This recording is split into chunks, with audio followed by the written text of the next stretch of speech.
আর আজ news room লাইভে শুরুতে আমাদের নজর রাখতেই হচ্ছে এই যে বিজেপির ভরাডুবি বঙ্গে লোকসভা নির্বাচনে মাত্র 12টা আসন, এর দায় কার? শুভেন্দুর দিকেই তো এই খারাপ ফলের অভিযোগ, শুভেন্দুর দিকে অভিযোগ যাচ্ছে দলের অন্দরের তরফ থেকে, আর তাই নিয়ে শুভেন্দুর খেদ। বিজেপির খারাপ ফলে শুভেন্দুর দিকেই অভিযোগ, দলের অন্দরেই তির্যক মন্তব্যে বিদ্ধ শুভেন্দু অধিকারী।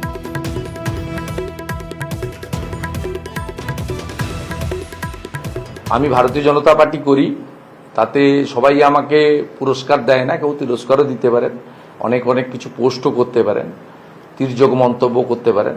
ভালো হলে নিজেদের ক্রেডিট দেন, খারাপ হলে আমার ঘাড়ে চাপান। প্রার্থী নির্বাচন, প্রচার কৌশল, এই সবটাই কিন্তু সংগঠন তৈরি করে। সেই কোর কমিটির মিটিংয়ে যদি ডাকে, সেখানে যদি আমাকে কিছু বলতে বলা হয় বা আমি মনে করি যে বলবো বা সাইলেন্ট থাকবো, অনেক সময় সাইলেন্ট থাকি। দিলীপ ঘোষ, সৌমিত্র খাঁর নিশানায় নেতারা, অভিযোগে ক্ষুব্ধ শুভেন্দুর, খেদ প্রকাশ। যে যুক্তি তর্ক দেওয়া হয়েছে, আমি নাকি ওখানে দাঁড়ালে হেরে যাব, কুর্মীরা আমার বিরুদ্ধে, তো যেখানে কুর্মী ভোট পুরুলিয়া, সেখানে তো আমরা জিতে গেছি। কুর্মীদেরকে খেপানো হয়েছিল আমার বিরুদ্ধে, আমাকে সরাবার জন্য। কিছু তো আছেই, নাহলে যারা পুরনো পার্টির প্রতিষ্ঠিত নেতা তাদেরকে হারাবার জন্য পাঠানো হয়েছিল। লোকে হারা সিট জেতার জন্য প্ল্যানিং করে, এ তো জেতা সিট হারাবার জন্য প্ল্যানিং হয়েছে মনে হচ্ছে। আমাদের রাজ্যে যে 25 জনের কোর কমিটি হয়েছিল, সেটা তো আমার জায়গা ছিল না। অযোগ্য লোকদের ভিড়, আর কিছু না। আমাদের যেটা হয়েছে, যারা করিতকর্মা লোক তাদেরকে আগে বাদ দাও। সবসময় তৃণমূল কংগ্রেসকে গালি দিলেই যে আমরা এগিয়ে যাবো তা নয়, আমাদের স্ট্র্যাটেজিটা ভাবতে হবে। আর এখান থেকে নানা প্রশ্ন উঠছে, আমি ভেঙ্কটেশ্বরের কাছে যেতে চাইবো। শুভেন্দুর এই খেদের কথায় দলের সাংগঠনিক রদবদলের কি কোনো রকম কোনো ইঙ্গিত মিলছে ভেঙ্কটেশ্বর?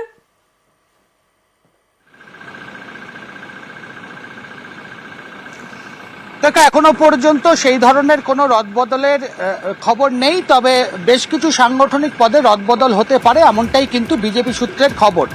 তুমি জানো যে লোকসভা ভোটে বাংলায় বিজেপির ভরাডুবির পর থেকেই দলের অন্দরেই একটা দ্বন্দ্ব দানা বেঁধেছিল। আমরা দেখেছি দিলীপ ঘোষ থেকে শুরু করে সৌমিত্র খাঁ সহ একাধিক নেতা, রাজ্য কমিটির নেতাদের তারা কিন্তু নিশানা করেছেন, এবং নাম না করে শুভেন্দু অধিকারী, সুকান্ত মজুমদার সহ রাজ্য বিজেপির যারা নেতৃত্ব, তাদের দিকেই আঙুল উঠছিল যে সাংগঠনিক দুর্বলতা রয়েছে, সবাইকে নিয়ে চলতে পারেনি দল, সেই বিষয়গুলো কিন্তু সামনে এসেছিল।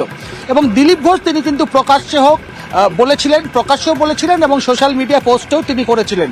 আর এই ধরনের বক্তব্য আসার পর থেকেই কিন্তু শুভেন্দু অধিকারী, রাজ্যের বিরোধী দলনেতা শুভেন্দু অধিকারী, তিনি আজকে কিন্তু স্পষ্ট করলেন, অর্থাৎ বলা যেতেই পারে যে তিনি আজকে কিন্তু তার জবাব দিলেন। শুভেন্দু অধিকারী আজকে সংবাদ মাধ্যমের মুখোমুখি হয়েছিলেন এবং সেখানে দিলীপ ঘোষ থেকে শুরু করে তিনি কোনো কারোর নাম করেননি। তিনি বলেছেন যে অনেক ক্ষেত্রেই তাকে তির্যক মন্তব্য করা হচ্ছে, সেখানে তিনি কারোর নাম করেননি। সোশ্যাল মিডিয়ায় বলা হচ্ছে তির্যক মন্তব্য করা হচ্ছে, এবং ভালো ফল হতে, এটা যদি 12টা যে আসন পেয়েছিল, যদি 21টা ফল পেত, সেক্ষেত্রে অনেকে নিজেদের ক্রেডিট নিতেন। এখন যেহেতু ফল খারাপ হয়েছে, সেহেতু তার উপরেই কিন্তু দোষারোপ করা হচ্ছে, এমনটাই কিন্তু চলেছেন। সেই জায়গায় দাঁড়িয়ে শুভেন্দু অধিকারী